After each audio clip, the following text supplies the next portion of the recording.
जय हिंद दोस्तों। आज की इस वीडियो में हम लोग क्लास 12 बायोलॉजी के संपूर्ण किताब के 5 महत्वपूर्ण अंतर को कवर करने वाले हैं दोस्तों। अगर ये आप 5 महत्वपूर्ण अंतर को आप लोग तैयार कर लेते हो ना, तो इससे बाहर आपको कुछ देखने को नहीं मिलेगा यूपी बोर्ड एग्जाम 2025 क्लास 12 में। ठीक है, क्लास 12 में इस 5 अंतर को बस आप तैयार कर लो बायोलॉजी में। ठीक है, इससे बाहर आपको कुछ देखने को नहीं मिलेगा। तो चलिए देखते हैं, फटाफट वीडियो को स्टार्ट करते हैं। ठीक है, तो दोस्तों सबसे पहला अंतर हम देखेंगे भ्रूण कोश तथा भ्रूण पोष में अंतर लिखिए। ठीक है दोस्तों, ये 3 नंबर का पूछा जाता है और हर साल पूछा जाता है। वेरी वेरी इंपॉर्टेंट क्वेश्चन है ये।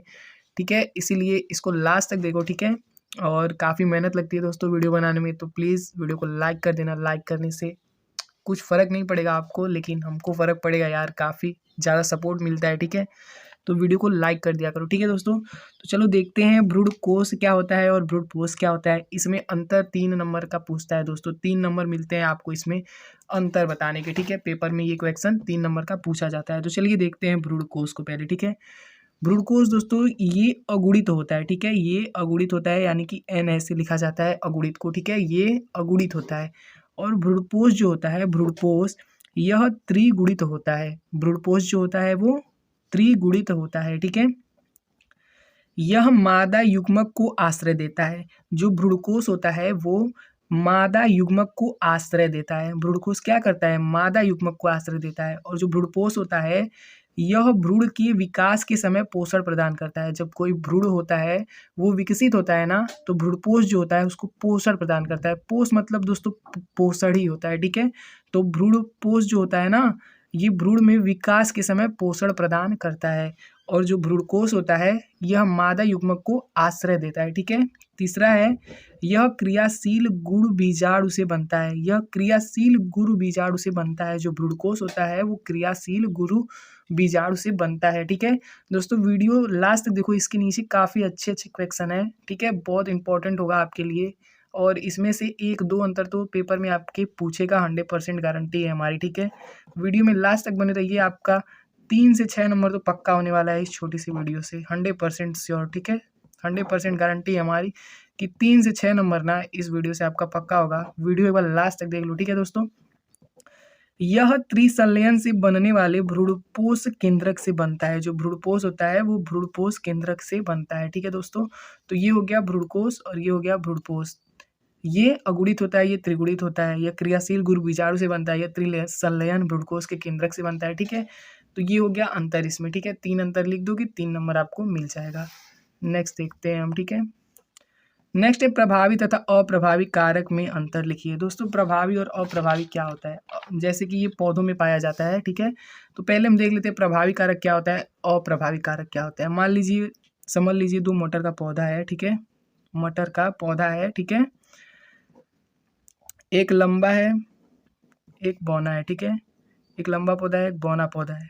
जब इसका संकरण होता है तो मान लीजिए क्या बनता है, सारे पौधे लंबे बनते हैं। तो इसमें जो लंबाई है ये हो गया प्रभावी। ठीक है, इसमें जो सॉरी फ्रेंड्स, ये जो लंबे पौधे हैं ये प्रभावी हो गए हैं, और ये जो बौने पौधे हैं ये अप्रभावी हैं। ठीक है, अप्रभावी हैं। ठीक है, तो समझ में आया ना प्रभावी क्या होता है और अप्रभावी क्या होता है। इसी में आपको अंतर बताना है, तो आइए अंतर देख लेते हैं। ठीक है, तो प्रभावी कारक क्या होता है? ये किसी भी स्थिति में अपना लक्षण प्रकट करते हैं। मतलब प्रभावी जो होता है वो अपना लक्षण प्रकट कर देता है, कोई भी कारण हो अपना लक्षण दिखाएगा ही। ठीक है, अप्रभावी में क्या होता है, यह प्रभावी कारक की उपस्थिति में स्वयं को प्रकट नहीं कर पाते हैं। जो अप्रभावी होगा जाहिर सी बात है कि वो प्रकट नहीं कर पाएगा खुद को। ठीक है, ये सभी पीढ़ियों में प्रकट होते हैं, यानी कि प्रभावी जो होता है वो सभी पीढ़ियों में प्रकट होता है, और अप्रभावी जो होता है वो सभी पीढ़ियों में प्रकट नहीं होते हैं।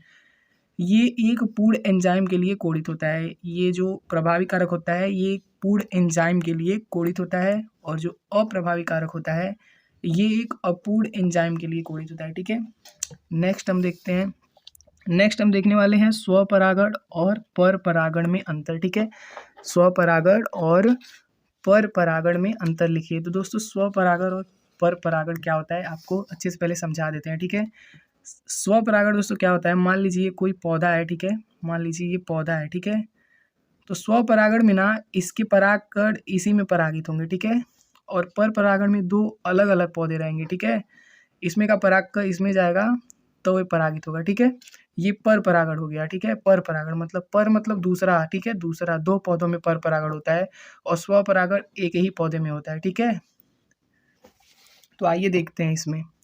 स्वपरागण यह एक ही पौधे के पुष्प के बीच होता है, ठीक है दोस्तों। मतलब ये एक ही पौधे का पुष्प रहेगा, उसी में स्वपरागण हो जाएगा, मतलब एक ही पौधे में, ठीक है।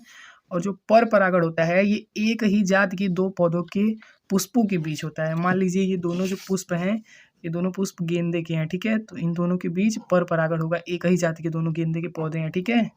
तो इन दोनों में पर परागण होगा। आइए आगे देखते हैं।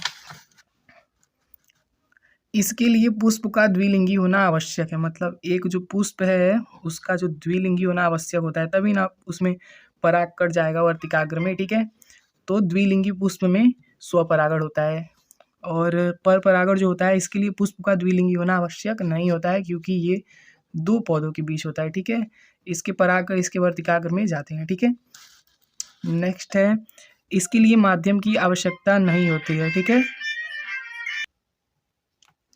तीसरा है कि इसके लिए माध्यम की आवश्यकता नहीं होती है, मतलब जो स्वपरागण होता है इसके लिए जो माध्यम की आवश्यकता नहीं होती है, क्योंकि एक ही पौधे में होता है ना, तो यहाँ से यहाँ आ जाता है वर्तिकाग्र में परागकण और परागित हो जाता है। तो स्वपरागण में माध्यम की आवश्यकता नहीं होती है, क्योंकि वे एक ही पौधे में होता है, जो द्विलिंगी पौधा होता है उसी में स्वपरागित हो जाता है, ठीक है।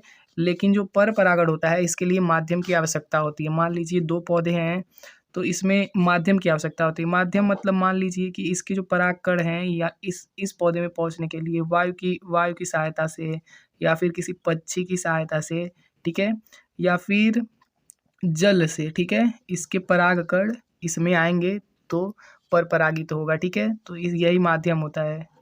तो जो पर परागण होता है इसमें माध्यम की आवश्यकता पड़ती है, ठीक है। आइए आगे देखते हैं। ये काफ़ी मोस्ट इंपॉर्टेंट क्वेश्चन है, very very most important question है, ठीक है। आप लोग इसको मिस मत करिएगा, ठीक है। डीएनए और आरएनए में अंतर बताना है, ठीक है। तो डीएनए देखते हैं। डीएनए जो होता है यह एक प्रमुख अनुवांशिक पदार्थ होता है। डीएनए जो होता है यह एक प्रमुख अनुवांशिक पदार्थ होता है। वहीं पे अगर आरएनए की बात करें तो यह कुछ विषाणुओं का अनुवांशिक पदार्थ होता है। डीएनए जो होता है वो प्रमुख अनुवांशिक पदार्थ होता है, लेकिन आरएनए जो होता है ये कुछ विषाणुओं का अनुवांशिक पदार्थ होता है, ठीक है। दूसरा देखते हैं, इसमें डीऑक्सीराइबोज शर्करा पाई जाती है। इसमें डीएनए में डीऑक्सीराइबोज शर्करा पाई जाती है और आरएनए में राइबोज शर्करा पाई जाती है। यह केंद्रक में पाया जाता है। डीएनए जो होता है वो केंद्रक में पाया जाता है और यह जो आरएनए होता है यह कोशिका द्रव्य में पाया जाता है, ठीक है। डीएनए का पूरा नाम है, ठीक है, डीऑक्सीराइबोज, ठीक है फ्रेंड्स, डीऑक्सीराइबोज न्यूक्लिक एसिड, ठीक है। और वहीं पे आरएनए की बात करें, आरएनए की बात करें तो इसका पूरा नाम जो है पूर्ण रूप राइबोज न्यूक्लिक एसिड है, ठीक है। राइबोज न्यूक्लिक एसिड है, ओके। आइए आगे देखते हैं।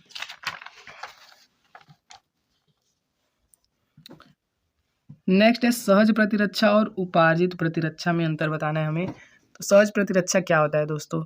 यह एक अविशिष्ट प्रतिरक्षा है, ठीक है। और वहीं पे उपार्जित प्रतिरक्षा की बात करें तो यह रोग विशिष्ट प्रतिरक्षा है। उपार्जित जो होता है वो रोग विशिष्ट प्रतिरक्षा होता है और जो सहज प्रतिरक्षा होता है यह एक अविशिष्ट प्रतिरक्षा होता है, ठीक है। अब सहज प्रतिरक्षा देखिए क्या करता है, यह बाह्य कारकों को शरीर में प्रवेश करने से रोकता है।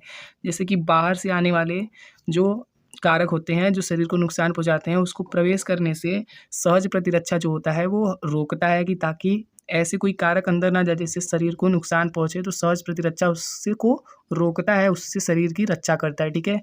वहीं पे अगर उपार्जित प्रतिरक्षा की बात करें तो ये शरीर में प्रवेश कर चुके रोगजनक कोशिकाओं व एंटीबॉडीज का सामना करती है। उपार्जित प्रतिरक्षा जो होती है ना, मान लीजिए आपके शरीर में कोई घुस जाता है, मतलब हानिकारक चीज़ें, ठीक है, बैक्टीरिया वायरस, तो जो उपार्जित प्रतिरक्षा होती है ना उसको नष्ट करती है, ठीक है, उसको उसका सामना करती है, उसको खत्म करती है, ठीक है, उपार्जित प्रतिरक्षा जो होता है। और जो सहज प्रतिरक्षा होता है वो बाहर से आने वाली को रोकता है, मतलब बाहर से कोई हानिकारक चीज़ शरीर में प्रवेश ना हो उसको रोकता है, ठीक है, सहज प्रतिरक्षा। और उपार्जित प्रतिरक्षा अंदर अगर पहुंच भी गया तो उपार्जित प्रतिरक्षा उसका सामना करती है और बाहर से आने वाले कारक को नष्ट करती है, ठीक है। स्मृति कोशिकाएं नहीं बनती हैं। सहज प्रतिरक्षा में स्मृति कोशिकाएं नहीं बनती हैं और उपार्जित प्रतिरक्षा में स्मृति कोशिकाएं बनती हैं। ठीक है फ्रेंड्स, तो हमने 5 बहुत ही महत्वपूर्ण अंतरों को कवर किया है। ठीक है, मेरा तबीयत थोड़ा ख़राब है इसलिए आवाज़ अच्छे से नहीं आ रही है, इसके लिए मैं माफ़ी चाहता हूँ। बट आप लोग का पेपर नज़दीक है ना, इसलिए वीडियो बनाना बहुत ज़रूरी है। ठीक है फ्रेंड्स, तो हमने 5 बहुत ही महत्वपूर्ण अंतर को कवर किया है। ठीक है, आई होप आपको समझ में आया होगा। और दोस्तों इसमें से आपका 3 नंबर तो पक्का हो जाएगा, 3 से 6 नंबर एकदम 100% गारंटी है हमारी। ठीक है, 3 से 6 नंबर एकदम कन्फर्म हो जाएगा, क्योंकि अंतर पूछता है दोस्तों 3 नंबर में। ठीक है, कभी-कभी 5 नंबर में भी पूछ लेगा। ठीक है, तो आई होप वीडियो आपको अच्छा लगा होगा और समझ में आया होगा। ठीक है, और कोई गलती हुई तो सॉरी। मिलते हैं किसी नेक्स्ट वीडियो में। ठीक है।